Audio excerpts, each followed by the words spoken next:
Hi everyone, welcome to our webinar today. The topic for this webinar is Energy Storage Systems for Disaster Recovery and Resilience, How to Get Power Back to the Islands. This webinar is a presentation of the Energy Storage Technology Advancement Partnership, also known as ESTEP. ESTEP is a collaboration between the Clean Energy States Alliance, the U.S. Department of Energy, and Sandia National Laboratories.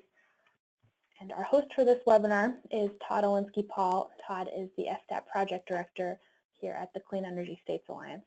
We have a number of excellent guest speakers with us on the line. Before I pass it over to them, I'd like to go over a few quick housekeeping notes. To begin with, if you'd like to minimize your webinar console so that you can see the presentation full screen, you can click on that little orange button that you see there. For the audio portion of the webinar, presumably you already have that set up if you can hear me now, but to go over it quickly, you have a couple of options. You can connect via telephone, or you can use your computer mic and speakers, and instructions will come up on your screen if you select between one of those two options that works better for you.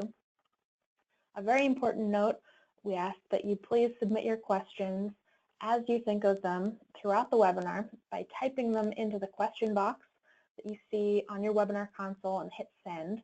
We will be reading through your questions as they come in, and we're going to save at least 15 minutes at the end of the webinar for a Q&A with the audience. We will be reading through the questions as they come in, as I said, and we will queue them up. Don't wait until the very end to submit your question. If you want to make sure that we get to it, type it in when you think of it. We do expect to have a lot of people on the line today, so there should be a lot of questions. A final note, this webinar is being recorded. We will be posting a recording of the webinar and a copy of the slides on our website within about 48 hours, and we'll also send you a follow-up email with a link to all of the webinar materials. So you can look out for that email, or you can check our website at cisa.org/webinars. So with that, I would like to pass it over to our host for this webinar, Todd Olinsky-Paul. Todd? And Todd, there you go. Todd, you appear to be muted. Can you hear me now? Okay, very good. Welcome everybody to the webinar. I'm Todd Olinsky-Paul with Clean Energy States Alliance, and I'm going to be moderating.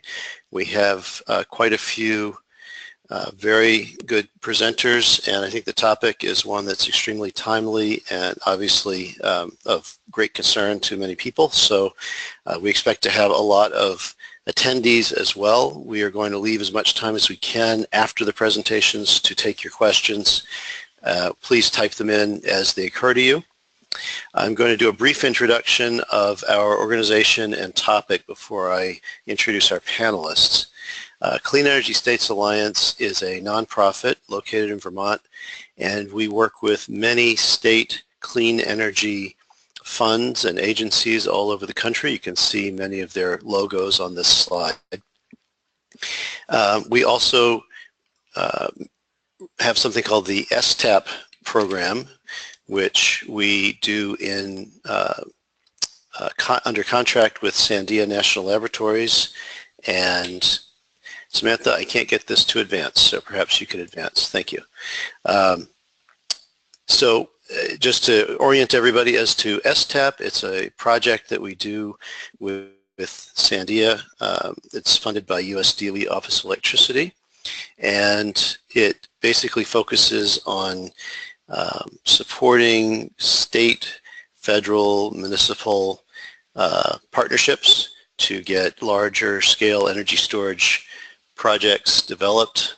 And as you can see by the map, we have many of those all over the country, and we also work closely with states on policy development around energy storage and also on information sharing.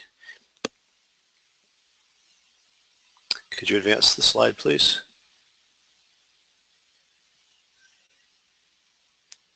Samantha?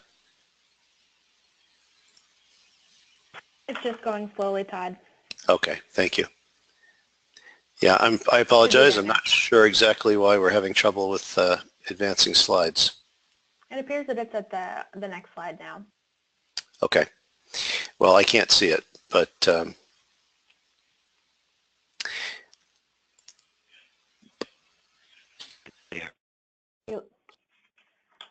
what we have up right now is the 2017 Atlantic hurricane season slide. Okay, here we go. Yeah, I have a delay. I apologize. So obviously the topic that we're addressing here is energy storage in conjunction with renewables, and of what help these technologies can be for Puerto Rico and also other island and coastal communities that have been hit very hard by the current hurricane season, and what we can do to try to help restore power. I just want to point out a couple of things quickly about this 2017 Atlantic hurricane season. When Sandy hit the Northeast in 2012, people started to say this was the new normal. And I think that this hurricane season fits into the new normal. In other words, we're seeing more extreme weather events. It's not just hurricanes or tropical storms. It's droughts, it's flooding, it's ice storms. It takes different forms around the country, but in regard to Atlantic hurricanes in particular, if you look at the little table I have on the right here, this shows the top 10 most intense Atlantic hurricane seasons since 1850, and 5 of those have occurred since 1995. So we have had a disproportionate share of record-breaking hurricane seasons in terms of intensity. And by the way, ACE, if you're wondering, stands for accumulated cyclone energy. It's just a measure of the energy that the hurricanes are delivering at landfall. And there's another little chart here that explains why that is. Hurricane intensity tracks very closely with sea surface temperature. So as you see, the ocean's cyclically warming and cooling, but there is a definite upward trend since about 1992, as you can see on this chart, where overall the sea surface temperature is increasing and the hurricane intensity tends to increase as well, and it's just the way hurricanes work. So the result of that, and again there we go. The result of that, as this illustrates, and I'm sure everybody's seen many of this kind of photo recently, is that grids are knocked out, people are left without power, entire cities are left without power, and as we know, that has dire consequences, from hospitals not being able to deliver medical care to first responders not being able to be directed where they need to go because the dispatch system doesn't work without electricity, not being able to fuel their vehicles because fuel pumps don't work without electricity. It's just sort of a never-ending series of consequences. And it's certainly not something that anybody enjoys having to live through. So what can we do? And before I sort of turn it over to our key speakers for today, I think it's useful to just think in terms of short-term versus long-term solutions. Right now in Puerto Rico, I think everyone is mostly focused in the immediate short-term solutions. How do you restore power? How do you repair elements of a damaged grid? But the longer-term solutions are the topic of conversation as well. And that's where I think we can start to see things like storage as a piece of a solution in terms of redesigning grids, decentralizing, diversifying, putting energy resources closer to the load, more distributed resources, resilient power for critical facilities so that when the grid goes down, you have first responders and other critical facilities being able to continue to run, and that could include shelters for the public, could include water and wastewater treatment, communications systems, all sorts of things, and microgrids. which are kind of a combination of a lot of different technologies set up in a way that they can island and provide islands of power. So that's what I think we're going to discuss. I'm going to go ahead and introduce our first panelist, and then I'll introduce each panelist as we go along. So we'll start with Imre Gyuk, Director of Energy Storage Research at the U.S. Department of Energy, Office of Electricity Delivery and Energy Reliability. And Imre, I will pass this over to you.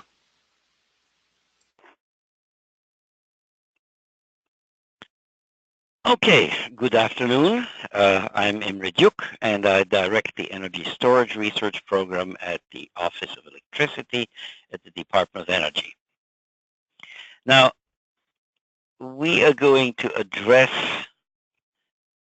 disaster recovery, and specifically disaster recovery through building microgrids with storage and renewables. We are not going to give you a cookbook of solutions. This webinar is essentially intended as a forum where we can become oriented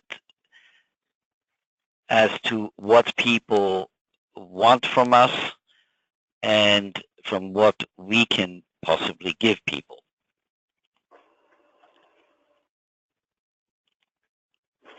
So, you've already seen this. We've had a whole series of hurricanes, Harvey, Irma, Jose, Katia, and Maria. Damages are of the order of 188 billion, particularly from Harvey, Irma, and Maria.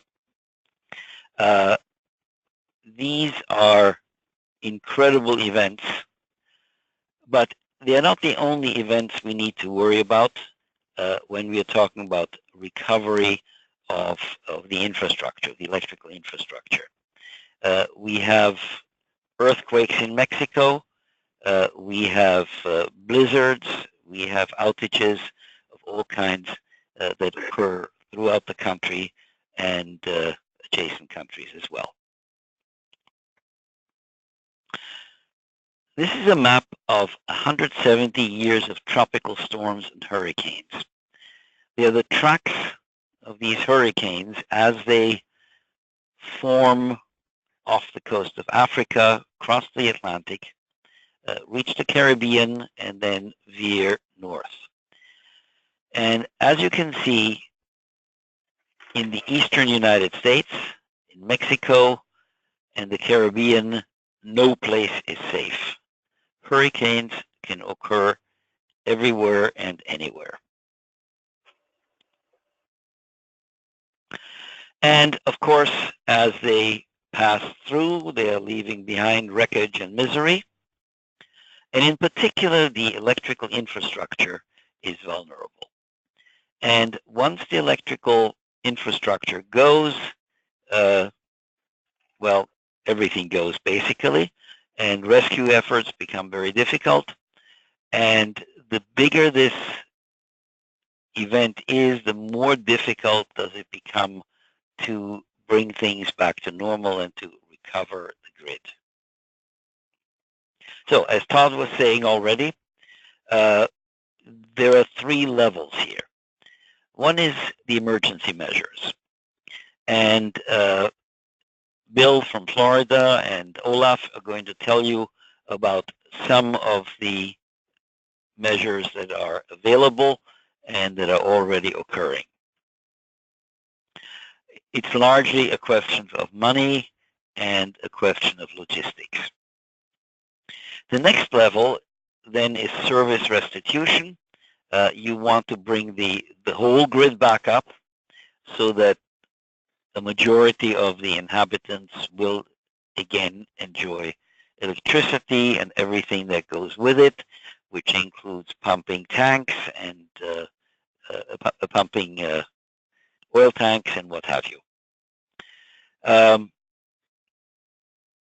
One of the utilities that we work with very closely, and which I will mention shortly, for example, is already down there with the whole crew working on the service restitution in Puerto Rico.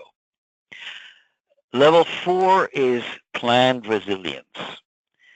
The point is we have a chance now to create something that is going to work better than the system worked before.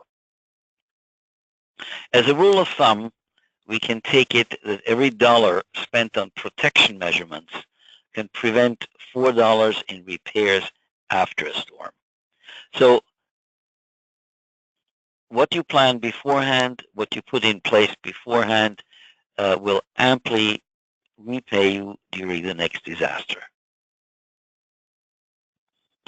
So a more resilient grid can indeed be developed, and we want to do this by the introduction of microgrids, which can be islanded during emergencies, but are connected to the main grid during ordinary operation. So during emergency operations, the grid is islanded, and these microgrids, which could be individual buildings, campuses, villages, what have you, need to have sufficient energy storage, as well as distributed renewable generation in the form of wind and solar to maintain mission-critical functions. The idea is you have an electrical island which is able to maintain functioning throughout this disaster. Now, the point is we don't just plan for disasters. The system is going to be there during ordinary times. And during these ordinary operations, we expect that we can use multiple benefit streams, such as frequency regulation, arbitrage, what have you. And that should allow the installation to pay for itself, provided the regulatory structure allows it. And we have some good examples of that. One of the projects we've undertaken is together with Vermont Public Service Department and Green Mountain Power, and it consisted of 4 megawatts of storage integrated with 2 megawatts of PV. We did the groundbreaking in 2014. You can see it in the upper right-hand corner. That's the governor of Vermont, the head of Green Mountain Power, and myself. And we had the groundbreaking, and then a year and a half later, the facility was finished. You can see the huge PV field, which was there before, and in the background, these small white units are the storage facility. And indeed, the system can be islanded to provide emergency power, and the storage during regular operation can provide monetization through frequency regulation, arbitrage, yearly and monthly demand charge reductions, and other services.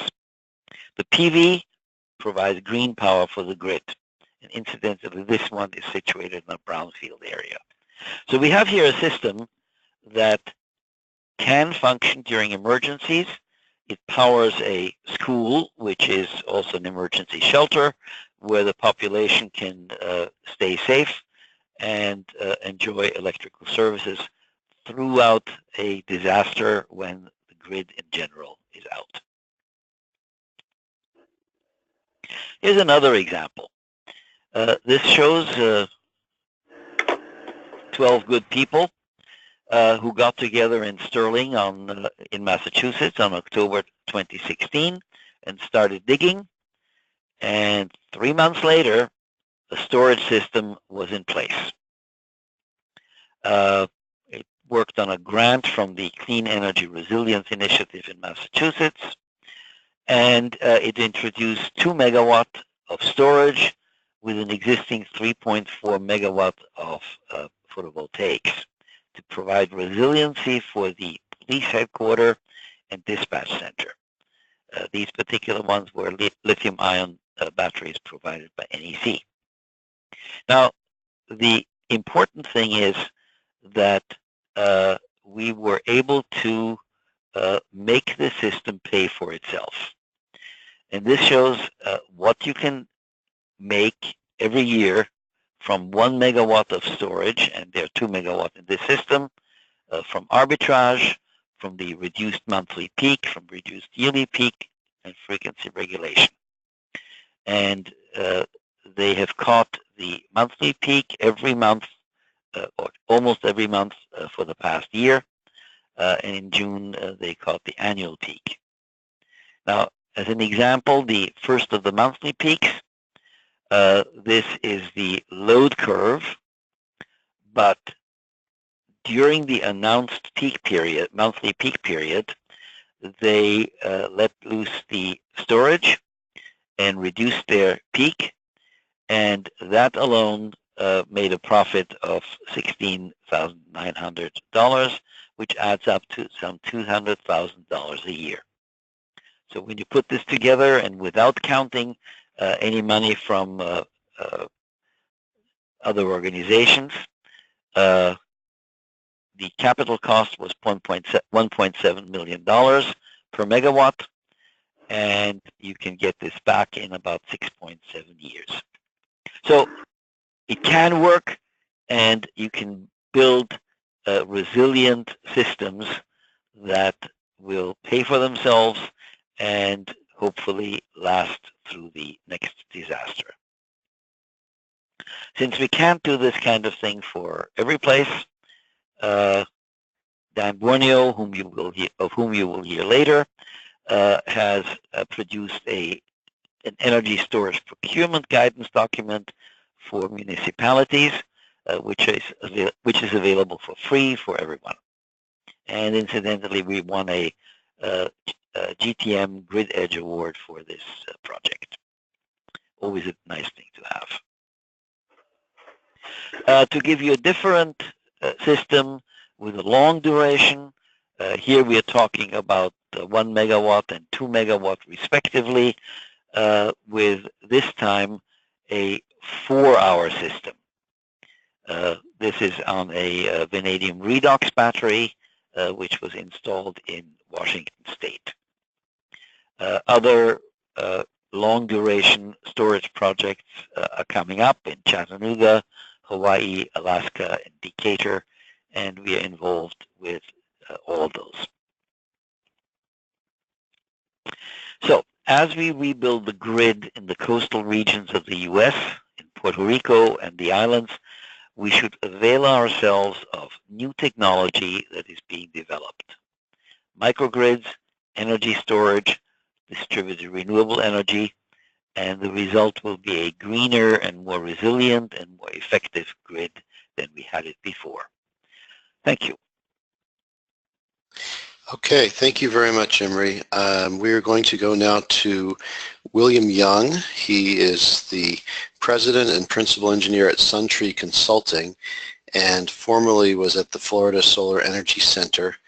And he's going to be talking about the experiences in Florida where there has been a concerted effort which has resulted in the installation of solar and storage systems at over 100 schools, and these are specifically to provide emergency power to rooms within those schools that are designated hurricane shelters. So William, if you're ready to go. Yes, hello. I worked for the Florida Solar Energy Center for 22 years and retired 3 years ago, but still busy doing things because this is my passion. What you see here in a picture is the team, part of the team, and that Susan there on the left was education, and the guy with the hat is me, which was the engineer for the designs, and we had our energy office, the principal, and a teacher. This is Key West High School, and this is our system of our program. We were part of the Solar for Schools program, and I had the idea of, because I do emergency management with ham radio and Red Cross, that I spent a lot of time in shelters, that the shelters should be solar powered. And I put a proposal forward, and we got funding for this program. I guess if I hit the button, it'll go down to the next one. Well, maybe it's not going. Can we advance the, okay, there we go. So the project was to get clean energy from the sun, power critical needs in the shelter because we had limited money. We got it from the Department of Energy program. We wanted to educate the students so that people learn about solar and about critical power, emergency power, and we want to create jobs. And so we worked with emergency management. We had a team of people, which was Red Cross, emergency management, Florida Solar Energy Center personnel, and installers. And we went to the schools and looked at them. We went to a couple hundred schools, and we had them all submit proposals of what they would like to do in their education program, and we combined the education program with the viability of that school. So looking at the school as a shelter and dividing out what parts we could power with only 10 kilowatt PV array. We had to be very careful about which ones we picked and what loads we picked. So we went through the buildings and pick out the loads that based on what the emergency management and Red Cross is going to use during a disaster. We end up using, you see the 7 different emergency management regions of Florida for the Florida emergency management. We end up going to 45 school districts, 112 schools. There you see a picture of all the schools. We tried to do every county, but some counties didn't want them, and other counties wanted more. So we ended up doing what was best applications for the project. We had these were our players, utilities, and FSEC and contractors. We all worked together as a team. This is the description of the system. 10 kilowatt PV array. We had 40 kilowatt backup power storage. This looks like the old one, but that's okay. 3-phase inverter system, grid tied, net metering, data monitoring. We wanted the students to learn, and we wanted to watch the performance of the systems. So we had data monitoring on there. They're all ground mounted so the students can do applications and so that people can see it. We want a lot of PR. We want people to be aware of it, learn that they can use this for emergency power, and so they were ground mounted rather than any other place. Yeah, this is the old one, not the new one, but okay. So here's the description of the system. You know, you have the PV, the inverter system, storage, and the utility and the load all interacting. So you call it the grid tied with storage type of system. And so everybody's probably familiar with this one. So the next one is, if I can get to advance. Is it going to advance? Okay, there we go. So here we have how we designed a school. We took the whole school and we determined what the shelter part was, and we pick out the critical items in that shelter. We added a new power panel. So the building has its load center, its power panel that powers all the load devices inside. We added another panel, a critical panel, to that panel, and that is where we hooked our solar system that was outside, and it came in and powered that panel and the critical items on that power. So during normal times, the utility comes in and powers everything like normal, and the solar there is storing and maintaining the battery pack to full capacity. And then if at night or at weekends or if a disaster comes along or power outage, then the battery is full, and then when the grid goes down and the system disconnects from the grid, then those critical items, we power them through the critical power panel.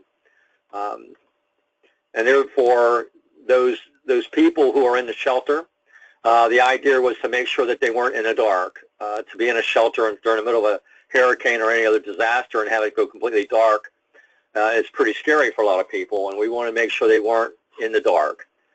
So we picked minimum items.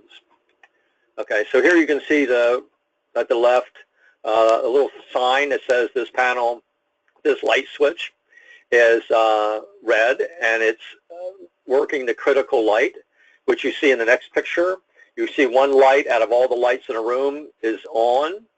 Then you see the other picture with the outlet, and it has a tag too that says this is solar powered. and you can plug your cell phone or your ham radio or your medical equipment into there. And then the next picture shows the power panel for that part of the building, and our critical panel added connected to there. So it operates like a UPS. During normal times, it's selling electricity to the grid and keeping the battery full. Other times, when it's the power outage, it operates as a standalone system and powers those critical items. This is the pictures of the systems. We have 2 enclosures because some counties, we had a lot of issues with counties and their different regulations and codes and school requirements. So some schools didn't like sheds. As you see in the one picture to the left, there's a shed with all the equipment in it, and they required that you have an enclosure. So on the other side, you see an enclosure with a meter of what we were buying and selling back and forth, so we could keep track of it and the students can learn from it. And so some places had enclosures and other places had sheds. Then on the top, you see the battery pack, the 3 inverters for 3 phases into the building, because this is a commercial building and we're doing 3 phases. There's our schools. We had 112. During this past Hurricane Irma, we had 35 schools that did not open, or that we had systems in that weren't used. We had 41 schools that were open, and the solar systems were used. This is one of the schools, Apollo. There's a system outside the building. So that building there is one of 4 buildings of the school, and that building is the shelter. Here's another school and the system there. So here you can see the enclosure and the school. So that part of the building is the shelter. And here's another school, Jameson. And so you see this array is built in two parts. You notice that the PV modules are 3 in a row for 14 strings of 3. We did it that way so we didn't have any, if there was any shading, then you would only lose 3 modules. So you would still have 13 strings still going if one was shaded. So rather than have a long string of 30 or 20 or 30 modules, we made short strings so shading wouldn't be a problem and we had no loss. So any questions? I guess we're going to pass it on now. Yes, thanks, Bill. We're going to address questions after all the presentations are over, but I wanted to just say thanks for sharing that. I think it's there are relatively few situations where you can get this kind of actual functioning real-world information and data on how these systems function in an actual outage. And if I just want to make sure I understood you. You say 41 of the schools were open during the recent hurricane-caused outages and were relying on these solar and storage systems? Yes, they were. I do ham radio and emergency management in Brevard County, and they assigned me to the one school, and like Apollo, and down the street a couple miles was Oak Park, and the electricity went off for a whole area of the town, and Oak Park had a generator which failed and the people were in the dark, but our school, Apollo, with the solar system, when the utility went down and the generator wasn't working, the only electricity was the solar with, with our battery storage. And out of those, I think you said 41, did any of them not work or get any of the solar get destroyed by the winds or anything of that nature? From all the contacts we have, nobody was destroyed. No systems were destroyed. We had 2 modules that got broken, so that's 3 modules per string. It didn't really hurt anything, so we're replacing those 2 modules. But the systems all work because of the way we designed it. We designed it so that it was what we call fault tolerant. Okay, architecture to make sure it maintains operation. Okay, and one more question before, and then we're going to go on to the next speaker. I don't know that you mentioned cost. What did these? I know this is sort of a cookie cutter situation where you had one simple design that you've replicated and installed in over 100 schools. If I remember correctly, it was less than $100,000 per system. Is that right? Yes, we had two parts of it. One was rewiring the school to put our critical power in to isolate the lights and switches and outlets. That was anywhere from $2,000 to $6,000 of rewiring. And then the TV system itself back then was $8.50 a watt, because we're talking about back in 2010. Okay, so that was the cost.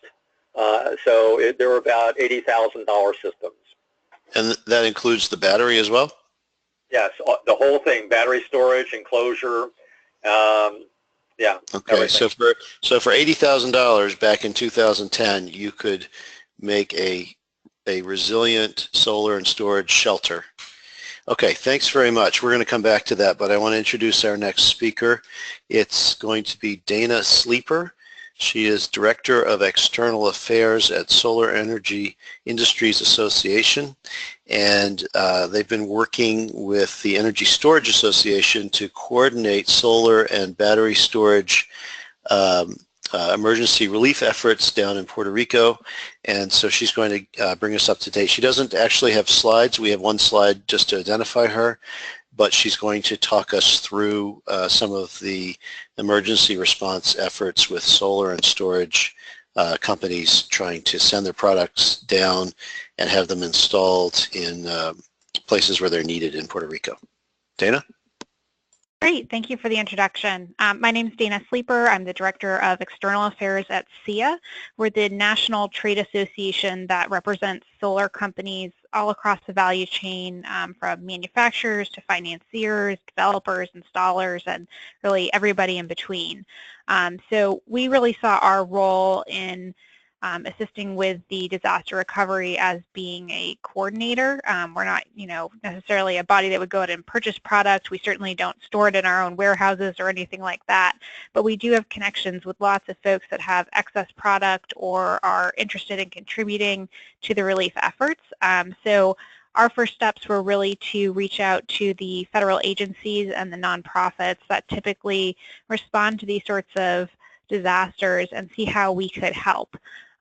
Given the initial issues related to transporting goods to Puerto Rico, we decided that transportation was going to be our first issue to tackle. And so in the first month or so, we've really focused on developing supply chain and logistics support for our member companies and the companies who are also represented by the Energy Storage Association. It made sense to us to partner with them just because our technologies obviously integrate really well together, and especially in situations like this, could be a great asset to folks on the ground. So in the short term, what we're working to do is, again, coordinate the collection of panels and batteries, really, anything, generators, water purification units, as long as they're solar powered, or if they are batteries that can be added to existing solar systems in Puerto Rico. Our job is to make sure that folks can get those to our hubs that we've identified in Miami and Houston, and then get sent down to Puerto Rico, where we have a network of on-the-ground installers who are actually going out and deploying these resources for us.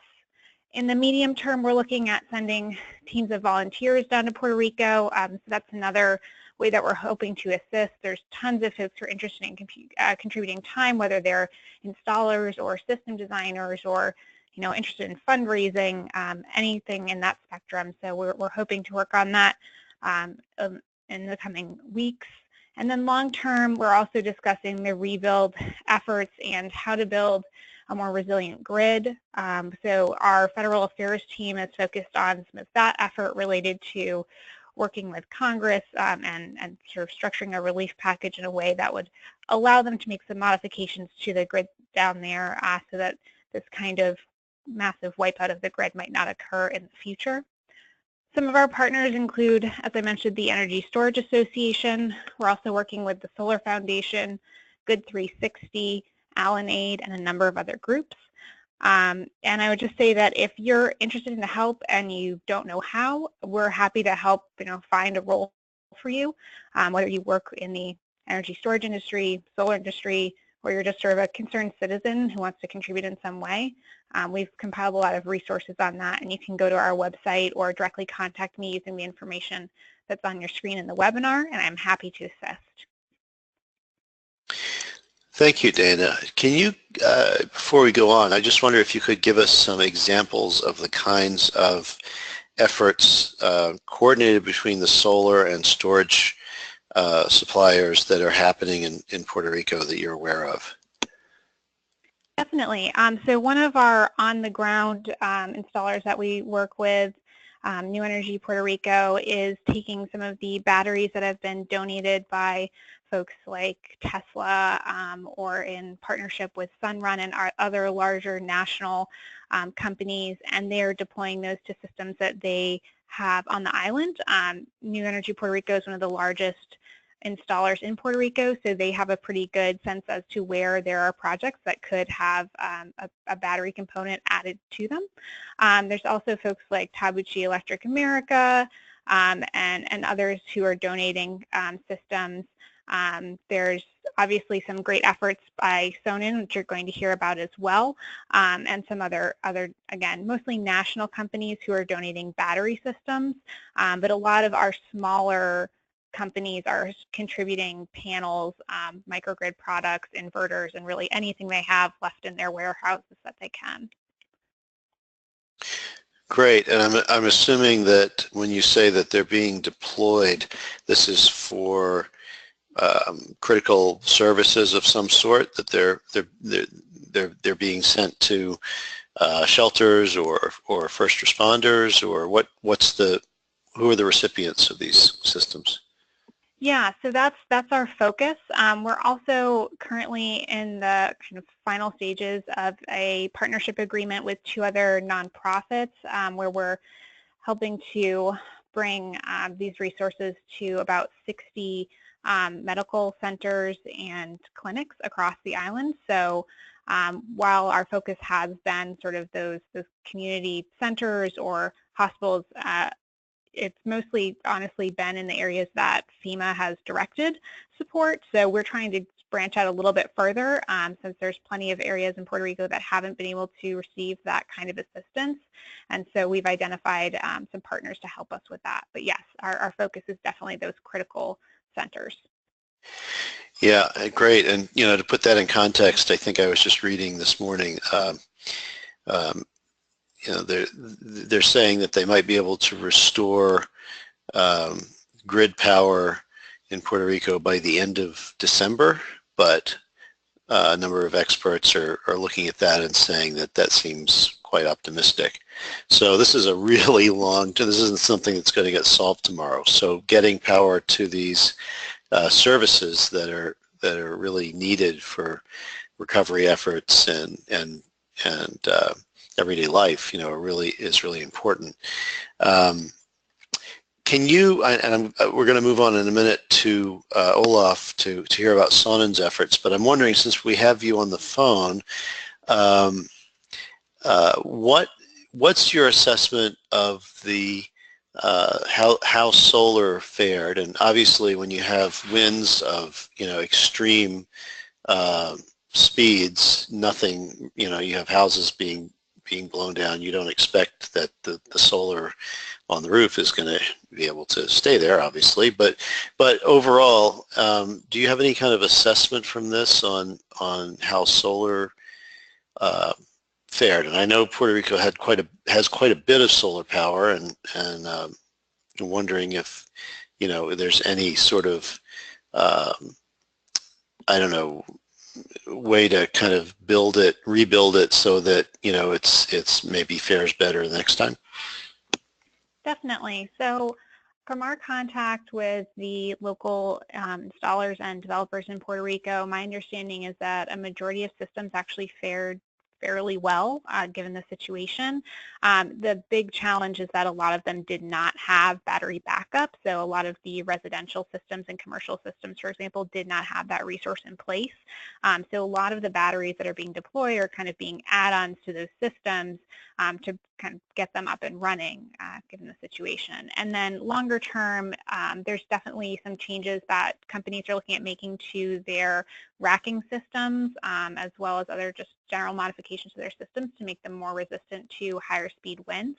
But all of that kind of information we'll have in much greater detail, and we'll have a much better idea of, like, for example, the percentage of systems that remained intact and the amount of damage as the months go on and folks are able to do a more complete assessment and share that information with us. Sure. Okay, thanks very much. We may check in with you down the road a bit to see how some of your efforts are progressing. So I want to introduce Olaf Lohr, the Director of Business Development with Sonnen, which is a battery provider and has been sending batteries down to Puerto Rico to be used in conjunction with solar at critical facilities. We've worked with Sonnen in one of our projects that was supported by Dr. Gyuk and DOE, and also Dan Borneo with Sandia National Laboratories here in Vermont. And so we're very, very interested to hear what you are doing in Puerto Rico. Yeah, thank you, Todd. Thanks for the introduction, and I'm really excited to be here to be able to speak about the Sonnen microgrid initiative that we have launched in Puerto Rico. As we heard, the problems in Puerto Rico really are very, very extreme, and the time to actually rebuild the power grid in Puerto Rico will be quite long. So it's going to be 3 to 6 months in some parts of the country, and especially at the end of the line, the efforts will actually take quite a while to actually restore life back to what is somewhat normal. So we've seen quite a few of the pictures in Puerto Rico, and from our assessment, the problems are really can be boiled down to there's no power available. Very, very critical is also that there's no water available due to lack of power, and also there's no fuel.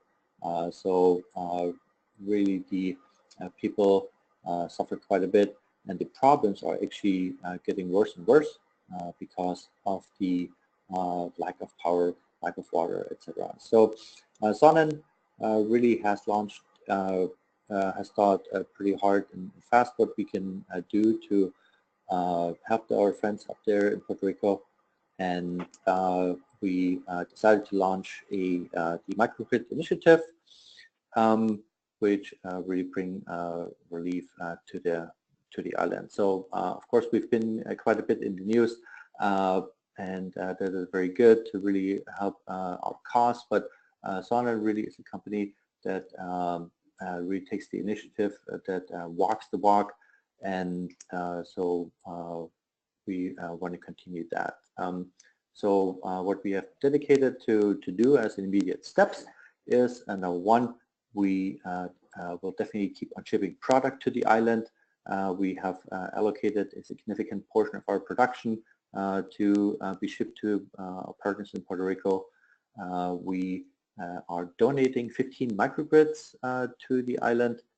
So in our understanding, a microgrid would be a critical facility that we're identifying the location of that will include restoration of power and also water.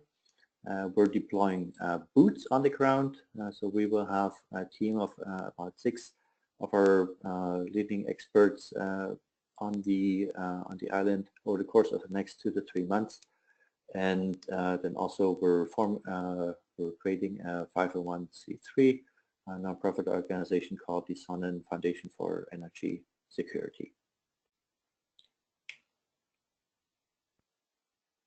As a background, Sonnen has been active on the island in Puerto Rico for quite a while, almost 2 years. We have a very dedicated partner and a very knowledgeable partner there in Pura Energia that knows our product in and out. They've been one of our earliest trusted partners, and it's been really a pleasure to work with them. So they've installed quite a few of our systems, and we definitely want to keep on doing that. So Puerto Rico alone will receive a shipment of about 50 of our units that they are going to keep on installing, mostly in the western part of the island. Here, what you see on the right-hand side, that's actually interesting, very interesting character, Otto Oppenheimer. He's a TV personality that really reports about tech gadgets and new technology. So during the first hurricane, so not Maria, but during the first hurricane, he actually went live on Facebook and reported that he still had power in his house with his Sonnen battery, and I think he got about like 85,000 live views from there. So all in all, I think Sonnen has been on the island. We're a pretty well-recognized brand there, and we want to keep on doing that, providing energy security, off-grid power, energy bill savings, and energy independence.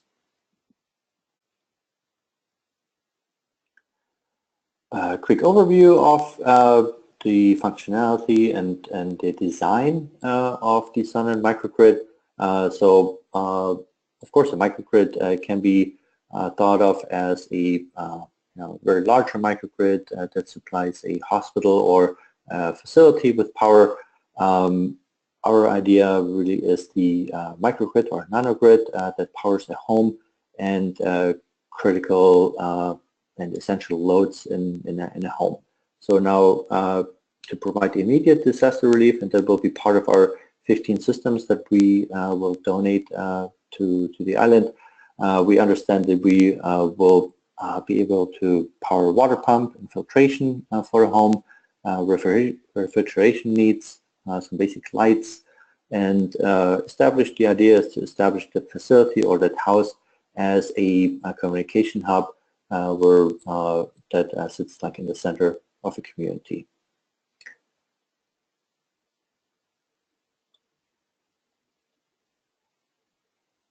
Then, of course, the great thing about this initiative is that we're not only providing short-term relief, but that, of course, those systems will keep on operating once they're installed for the next 10, 15, 20 years.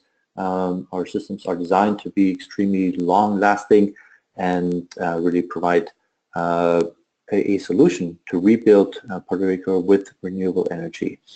And, of course, providing solar power will not only be a solution, but it will actually really require energy storage. Otherwise, we will hit very fast the problem of the duck curve that persists, and I think that's pretty well understood. And so we understand that Sonnen and our energy storage systems will be keystone technology to rebuild Puerto Rico as a smart grid.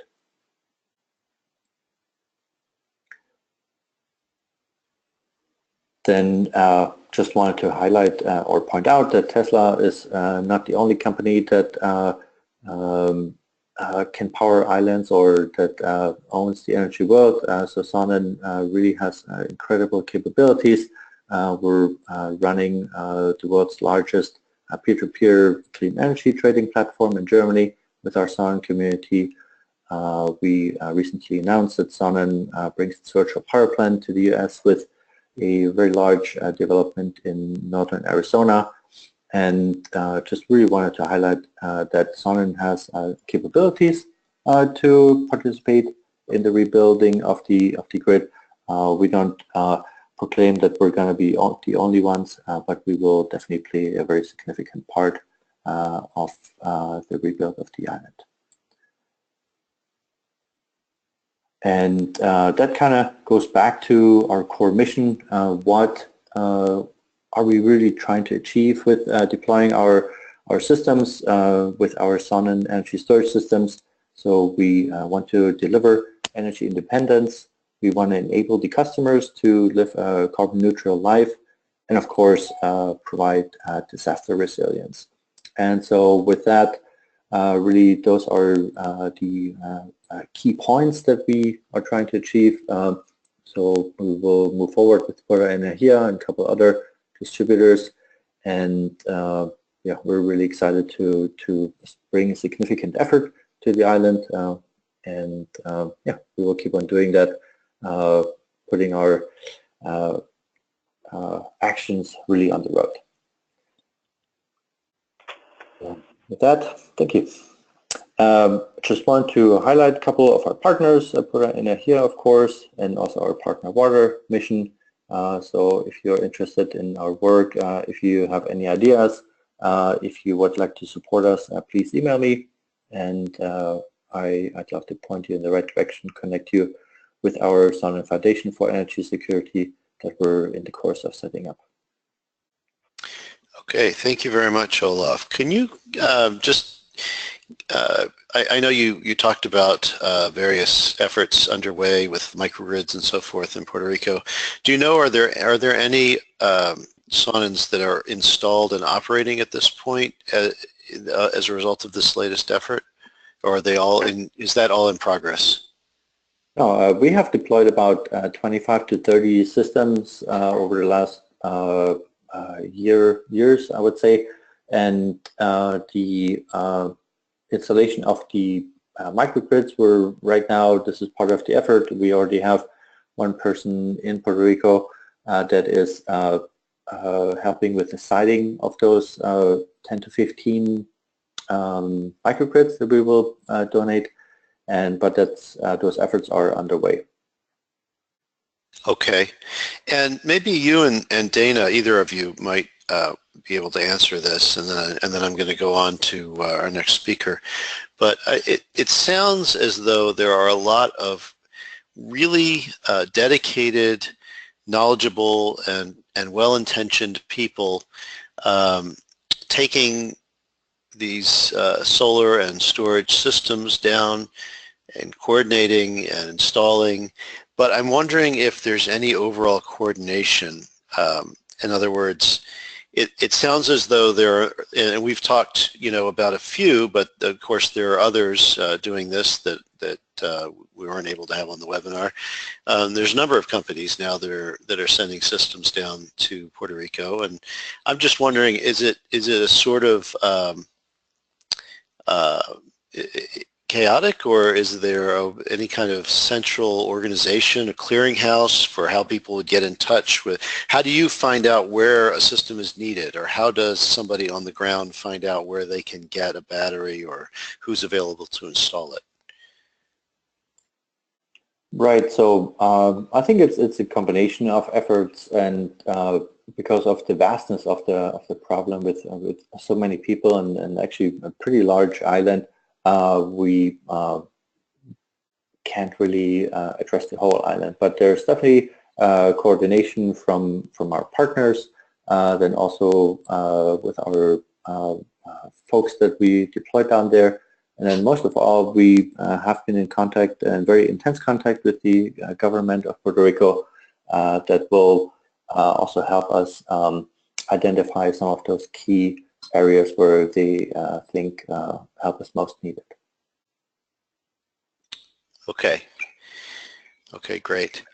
So I'm going to go ahead and introduce our last speaker, and then hopefully we'll have some time for questions. We have quite a few questions already sent in, so I'd like to try to answer a bunch of them if we can. So our final speaker is Dan Borneo, Project Lead with Sandia National Laboratories, and we work very closely with Dan in our ESTEP project here at CISA, and Dan is going to talk a bit about what the National Lab can offer, and how, I guess, well, maybe we'll get into some discussion about, practically what sorts of products and services and expertise the labs have that could be accessed to help with the efforts in Puerto Rico. Dan? Good morning to those on the West Coast, and good afternoon to those on the East Coast. So the one good thing about being last is most of the material has been covered, so I could be a little bit quicker in my presentation. One thing to start with is that this idea for this webinar came about as I was down in St. Martin on came home on September the 2nd, as they were preparing for the hurricane that hit them, Irma, and at that time they really didn't know what was coming or where it was going to hit and how bad it was going to be. But as we all know, it was pretty bad. So this kind of hit a personal note with me, and Todd and I, we kind of worked together and with Imre and said, you know, we really need to do something. And so basically this webinar is initiating the conversation. So as we go through and you have ideas of maybe future webinars, questions that need to be asked, answered, and please provide that input to us, because as I said, this is just initiating the conversation, and we want to keep doing this and really not letting it fall to the wayside as things get back to normal. So we really want to kind of understand what's going on to the islands, what the problems are facing, the coastal communities, and how the work that we do with microgrids, renewable energy, and especially energy storage can help the situation in the future. So as everybody has said, here's just a chart that the power outages intensity in the U.S. does not seem to be diminishing. It seems to be increasing. So the word on the street is we're going to see more of this, more storms and higher intensity when we do see the storms. So one thing is we know that as we go through with these storms, we're not going to be able to protect everything. So the current utility approach is the top bubble on this chart, and the normal environment, you know, the traditional malfunction, the desired output, the normal inputs. And so what we at Sandia are working on is the resiliency approach, which is the bottom bubble.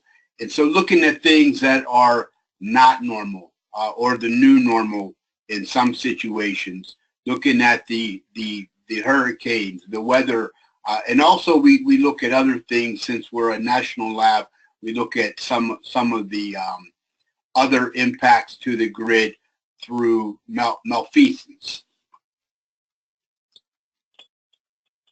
And as we go through, and so this chart is kind of for those online who are looking about ways of rebuilding their system and some of the things that they may need to think about.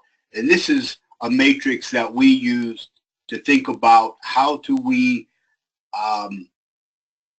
provide hardening to our electrical grid in certain areas. So we look at the components, we look at redundancy, having more than one. We look at that response and recovery. How do we increase the response and recovery operations? And then we look at distributed resources and the mitigation and recovery. So a lot of those thoughts should be going into the future. And you know, right now there's questions from FEMA. You can only build what you had. You can't make any improvements. There are people working on that in Congress to relax that rule. And so, but when the problem is right now is I need to get my power back on immediately, you really can't go into a full-blown design of the system. So, you know, you have to take all that stuff into consideration when you're doing this. But this is where I'll get to a slide a little bit later on our capabilities here at Sandia. But we're trying to work with DOE, Dr. Imre Gyuk, to see how the labs can help with the rebuilding of these impacted systems. And so some of the critical municipal services that you need to consider are listed here.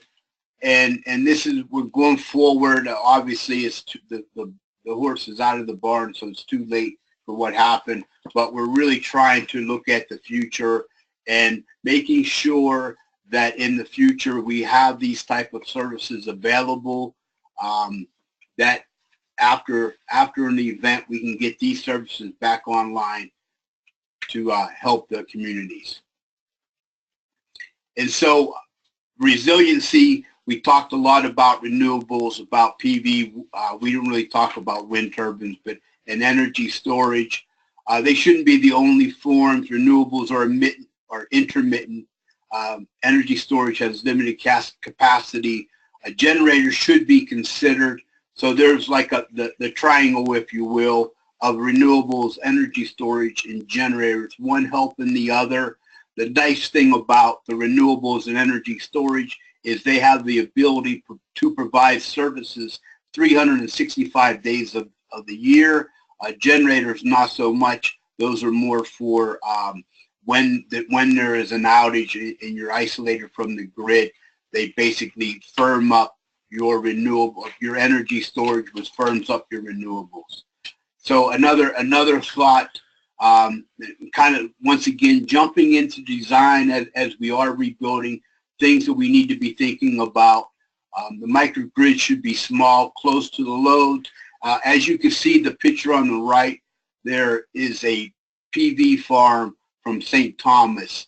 That PV farm was smashed to pieces, so it's not going to be doing you any good. But you saw from Sonnen, you saw from Florida that these small systems, and you heard from Dana that these small systems can actually be designed in such a way that even if some of it is damaged, other parts of it could be utilized to keep some of the load up and running. And another thing is that we should have multiple schools like in Florida that will provide various locations for people to go to. So if one's not up and running, the other one may be, and provide relief. So Sandia, as I mentioned, we're really trying to get involved with the rebuilding, the redesigning, and how we can best help. We're doing that through the DOE, trying to get it all laid out. But some of the capabilities that Sandia has, and I should mention, we do have through Dr. Gyuk's program, we do have some outreach money and possibilities that we can go in. Obviously, we can't help everybody, but we can do some work with certain people. Actually, we'll have a conversation with Dana and Sonnen to see how we could help them. But so we do the energy storage, energy surety design methodology. So we look at how to build a more resilient grid. We have labs here that we can test out some of our thoughts and our devices. We have a microgrid design toolkit that can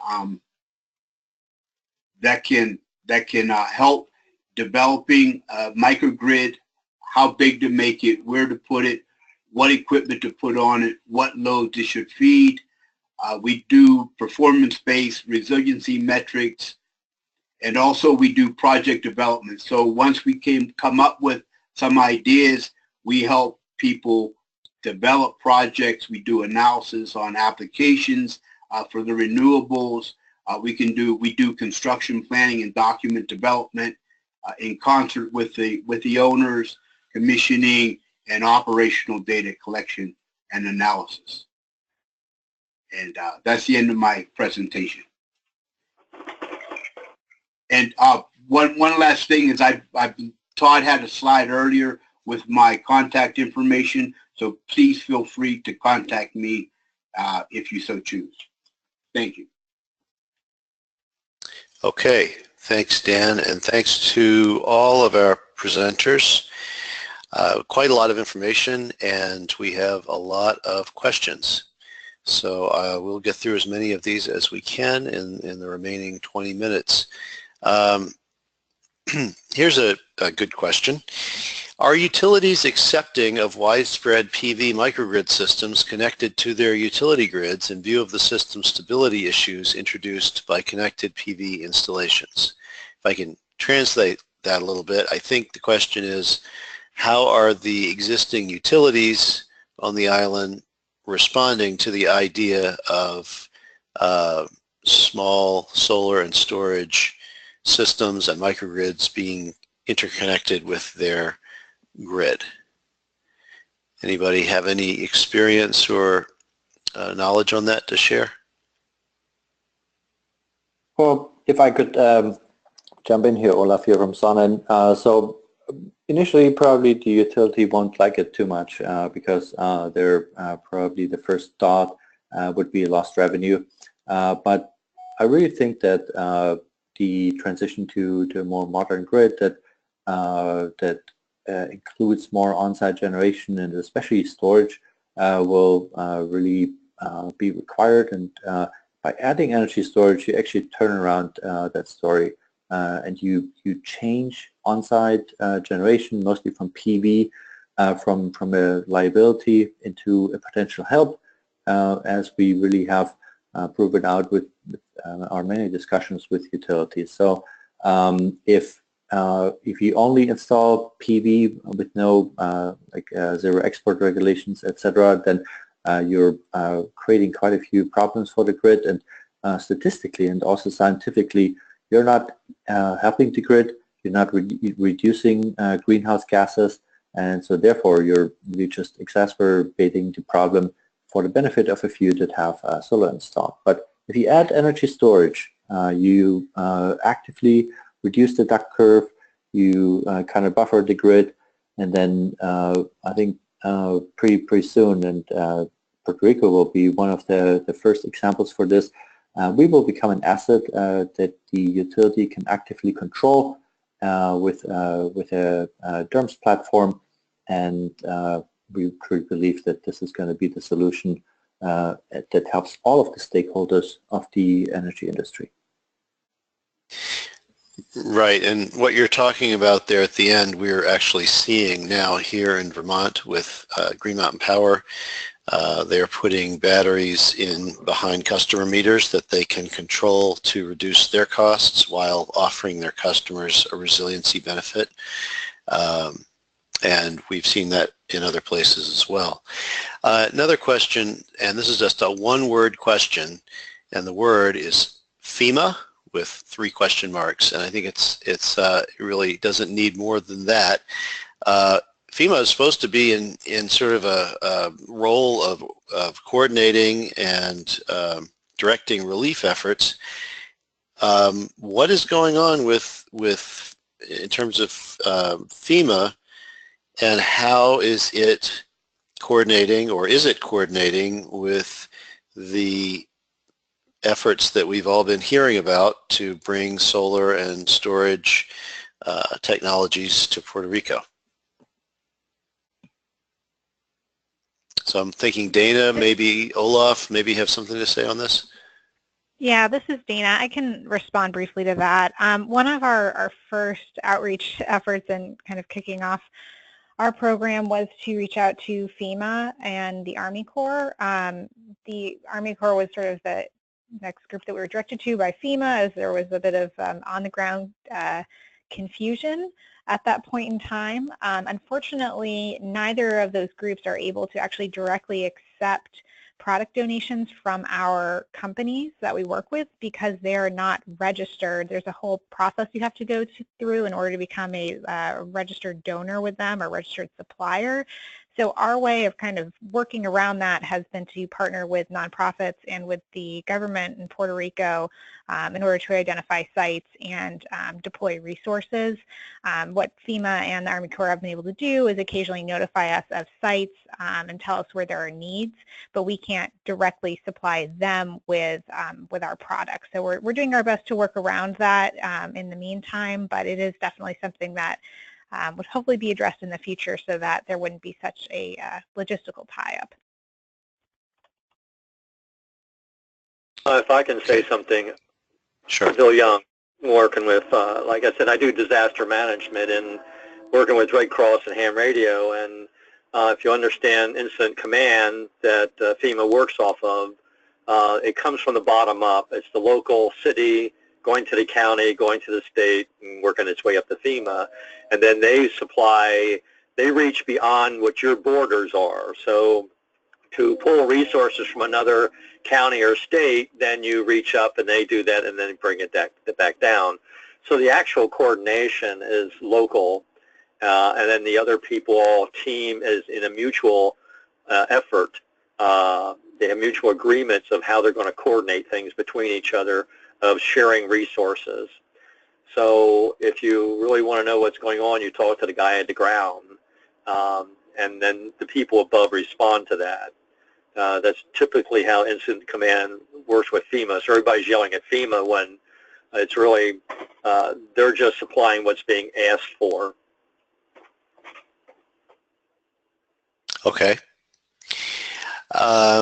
Several people, a number of people have asked questions regarding the ability of solar and energy storage systems to withstand hurricanes and all the adverse conditions that may accompany a hurricane, flooding and so forth.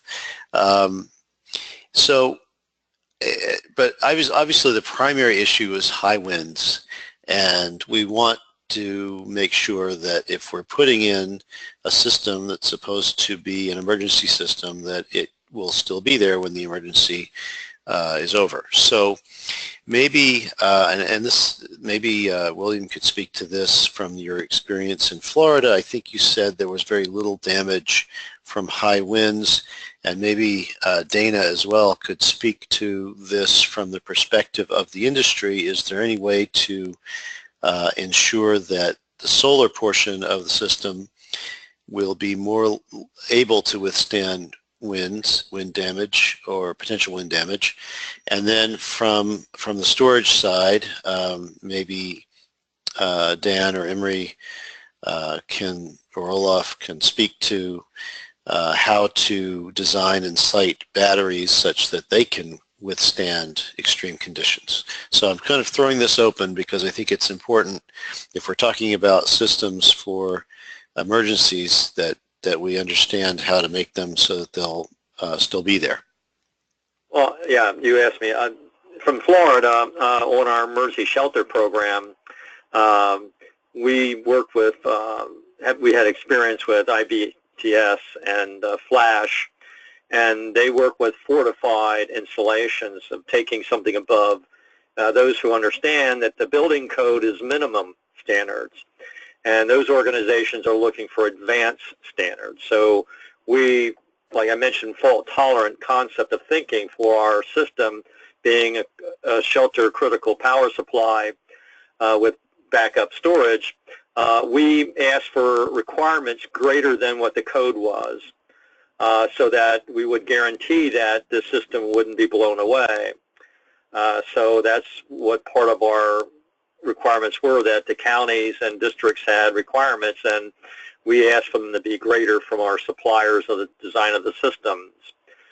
In Hurricane Charlie, I was part of a team that worked with the roofing industry. Oak Ridge National Lab and the roof industry teamed together to look at Hurricane Charlie roofs to find out why the roofs came off. And I joined this team of 20 people who went from roof to roof. I was looking for if the solar was still there. If the roof was there, but the solar still there. And the roofing people were looking for why the roof came off. And what I found was that if they built it to code and they installed it properly, the roof could be damaged and the solar would not be. So if you design above the code and meet the code and do it right, you can withstand, engineering-wise, you can design to withstand it and be fault-tolerant. Yeah, this is Dana. I would just add to that most panels are certified to be able to withstand wind speeds of 100 to about 140 miles per hour. So once you are kind of outside of that range, there's another subset of panels that are out there that are manufactured to withstand even higher wind speeds than that. And as was previously mentioned, the biggest thing is just that the panels are anchored to the roof. And so if the roof is older and might not be strong enough, and the mounting system has to penetrate and anchor to that, if that roof pulls away, then that's sort of, takes the solar system with it. So if things are built to code and you have a new roof, and it also makes sense that in some areas that may be more prone to this kind of extreme weather, for them to have higher requirements on solar panels, having a higher wind tolerance. If those sorts of things are taken into account, then generally speaking, you can plan ahead for those sorts of issues. Well, that sounds good for roof-mounted panels, but I would have doubts about arrays of ground-mounted panels. They sound like giant kites.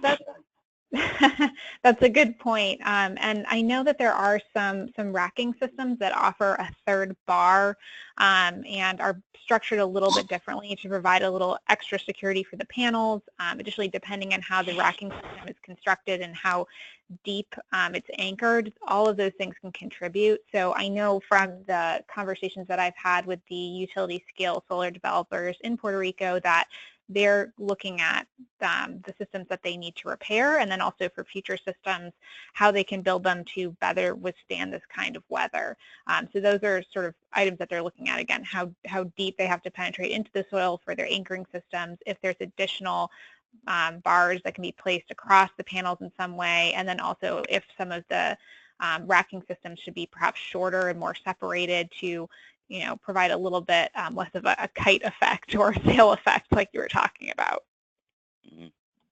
As far as the storage units, I think those are fairly safe if they are small and inside the house, as long as they're not in a basement, but mounted at some height above potential water level. They should be as safe as the house. For bigger installations, typically you have them inside containers, shipping containers, which are fairly solid, and then the storage unit itself tends to be quite heavy. So as long as it's bolted down to the ground and waterproof, it should survive almost anything. And Todd, the one thing I would add to that is that the redundancy factor is having multiple systems at multiple locations, and so because you cannot protect against everything, and if one area may be flooded and you can't get to it, there might be another area that you can get to. Right, and that speaks to the advantages of having a distributed energy system where you have lots of resources in different areas of different types. Of course, putting all your eggs in one basket is rarely a good idea. But it also all of this brings up some other questions.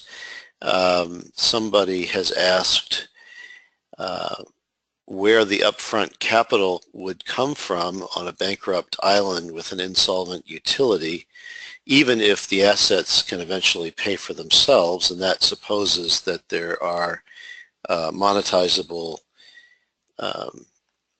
services that these systems can provide. And I think the answer to that in this case is going to have to be disaster recovery, federal disaster recovery money. And so then the question arises whether Puerto Rico will be allowed to use disaster recovery money to build a better system or systems, or whether it will be only allowed to use it to rebuild essentially what was already there. And this is a basic question that has been comes up every time there's a disaster, where people say, hey, let's not rebuild what already got destroyed because it's just going to get destroyed again the next time.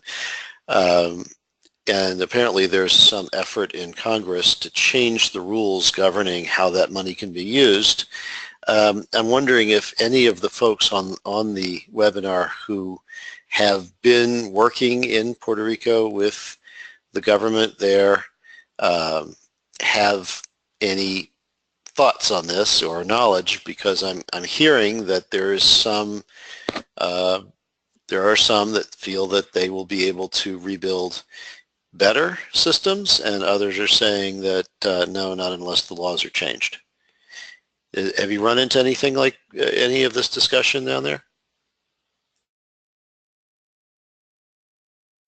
This is Dana. I would just echo that thought that from our federal affairs team, they've come up with a couple of proposals as to how to perhaps loosen some of the wording around the relief package, so it's possible to improve the grid. But at this point in time, any rebuild efforts would likely just be, restoring the system to its original state.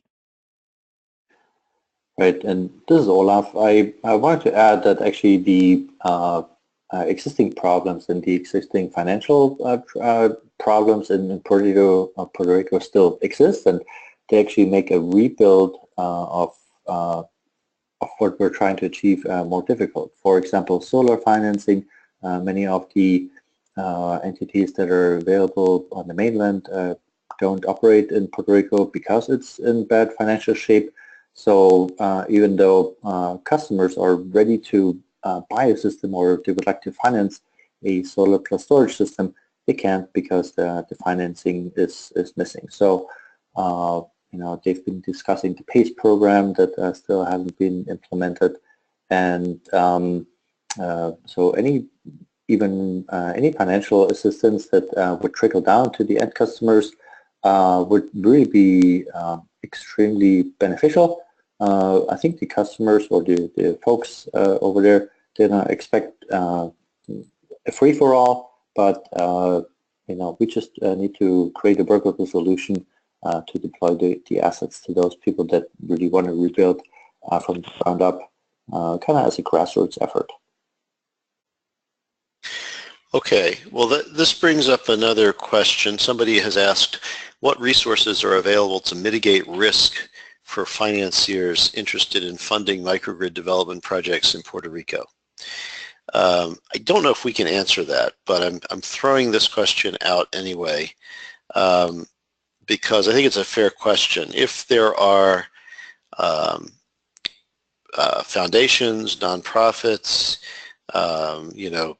anybody who would be interested in funding microgrid development in Puerto Rico or solar and storage projects, is there any way to mitigate risk for those potential funders?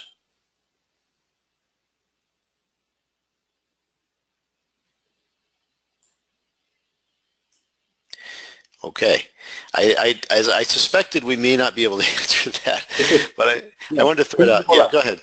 Go ahead. Actually, based on a couple of discussions that I had, really one of the ways to mitigate risk would be some sort of an upstart help. Almost like an ESTEP program for Puerto Rico.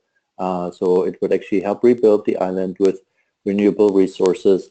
It would actually bring the FEMA money down to those that need it, and if you could have that upfront incentive, you could actually really bring that payback of an energy storage plus solar system down to a payback period that's acceptable to the financiers, and that falls also within the limits of the warranty period. And this is Dana from SIA. For anyone who might be interested, my understanding is there's also an event on Friday, I believe at around 11:30 in the Rayburn House office building where they're actually discussing a lot of the issues related to finance and what's going on in Puerto Rico. It's being hosted by the Puerto Rico Institute for Competitiveness and Sustainable Economy. So that might be a better way to get more involved in that conversation, because my understanding is they're bringing in a lot of financiers to discuss that issue. Interesting. So let me just go back to Olaf for a second. Are you suggesting there's some kind of a rebate program? Yeah, absolutely. I mean, that would almost be, for me, that's a great idea, right? It's real help that actually would transition into, every dollar of a rebate would probably equate into $2 or $3 invested from the people or from financing entities, so that really would translate into further reach of the dollars spent, and also achieves what Puerto Rico wanted to do and needs to do anyways, rebuild the grid with distributed resources, increase the resiliency. So yeah, I think that would be a great application to FEMA money, would really help the people, would bring money to the island. Everything is good, yeah. Okay, interesting. Because you mentioned SGIP, which is the Self-Generation Incentive Program in California, one of the few energy storage rebate program, state rebate programs in existence. Okay, so we've come to the end of our time. I'm sorry that we haven't gotten to all of your questions, but I think we got to a good number. I want to thank all of our presenters again: Imre Gyuk, William Young, Dana Sleeper, Olaf, Lohr, and Dan Borneo. I'm Todd Olinsky-Paul, and we will probably, I'm thinking, do this again. I can't promise it, but I think that it's a big enough topic that there's probably more to say, especially when it comes to some of the questions we didn't get to about what's the regulatory environment in Puerto Rico? What's the what kind of legislative fixes are needed, for disaster relief efforts to be able to go beyond what was previously built. What should the grid look like, and how should it be redesigned, and who's going to do that? And what can it support? So hopefully we'll have another chance to discuss all these questions. For now, thanks for joining our webinar. And Samantha, I don't know if you have any last words. Well, I just want to direct people to the contact info that's on your screen, including our web address, where you can find out information about upcoming webinars and more information and resources from CSEP. Thanks everybody for joining us. And thanks everyone. And if you're listening and you have information, don't hesitate to just email it to me or Dan Borneo at our email addresses on the screen. Okay, thank you. Bye-bye.